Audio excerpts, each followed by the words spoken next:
Paul goes on to say, don't be misled. You cannot mock the justice of God.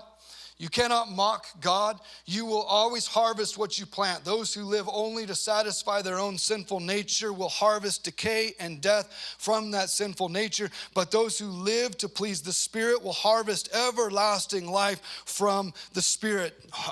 This is what we're talking about, is that we will always harvest what we plant. Understand this passage where Paul steps into something that I think is radical. He actually said that the justice of God is that he allows what you plant to grow. Get it? The justice of God is that he allows what you plant to grow.